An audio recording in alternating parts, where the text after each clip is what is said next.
Pernah kepikiran nggak sih kalau waktu main si kecil itu bisa jadi lebih dari sekedar seneng-seneng?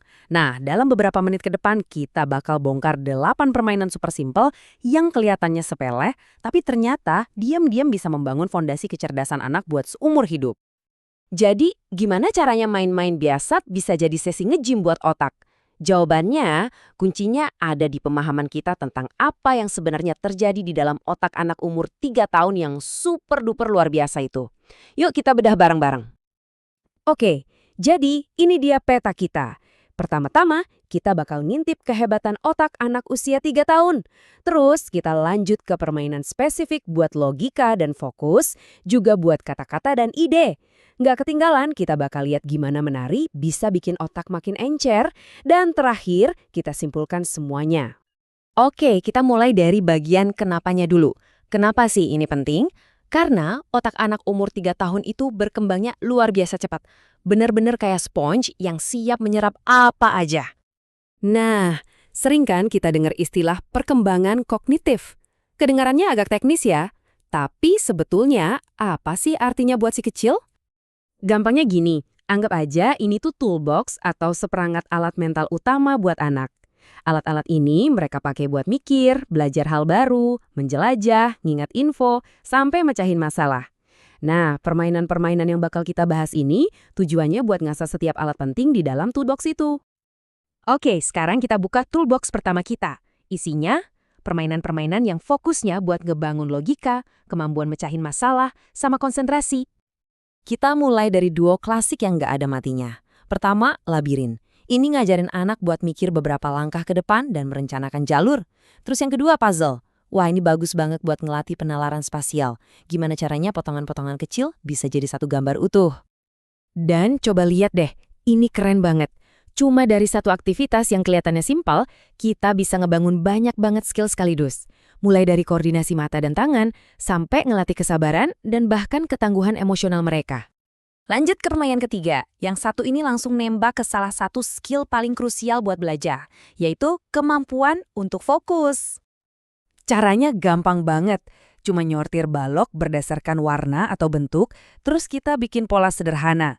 Kelihatannya cuma main balok ya, tapi sebenarnya ini lagi ngelatih otak mereka buat konsentrasi dan ngenalin urutan. Ini dasar banget loh buat matematika dan bahkan kemampuan membaca nanti. Nah, permainan kita yang keempat ini mulai ngenalin si kecil ke dasar-dasar pemikiran logis dan matematika. Dan ini pas banget, karena kebanyakan anak umur 3 tahun itu udah siap banget buat belajar ngitung dari 1 sampai 10.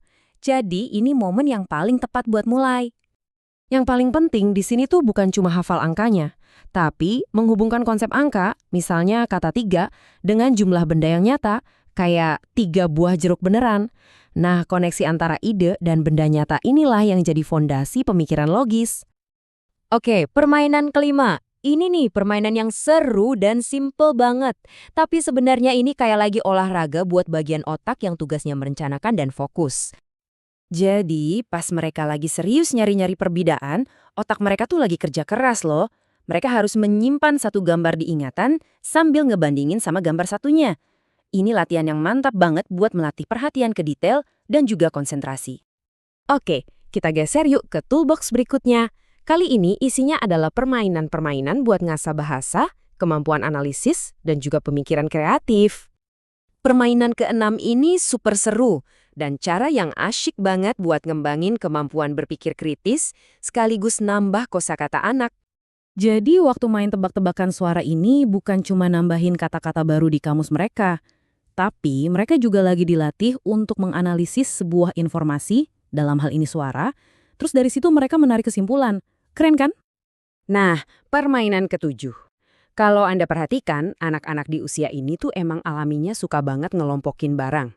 Kita bisa manfaatin naluri ini buat ngebangun skill analisis mereka. Kuncinya adalah dengan mengubah-ubah aturannya. Misalnya, sekarang coba kumpulin semua yang bentuknya bulat.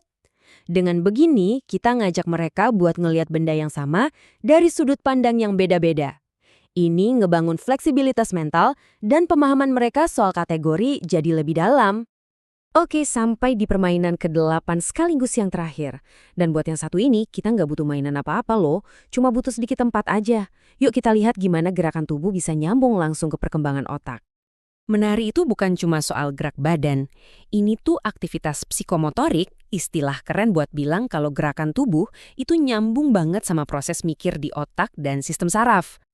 Jadi, pas anak ngikutin irama musik atau sekedar gerak bebas, itu emang ngebangun koordinasi.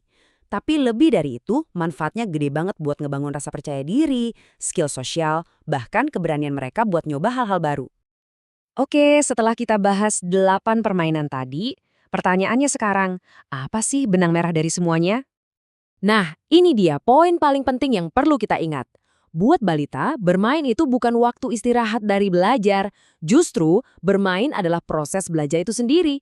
Ini cara otak mereka memang dirancang dari sananya untuk menyerap semua hal tentang dunia.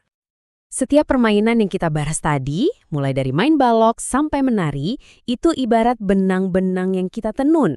Kalau digabungin, mereka bakal jadi fondasi yang super kokoh buat semua proses belajar si kecil di masa depan.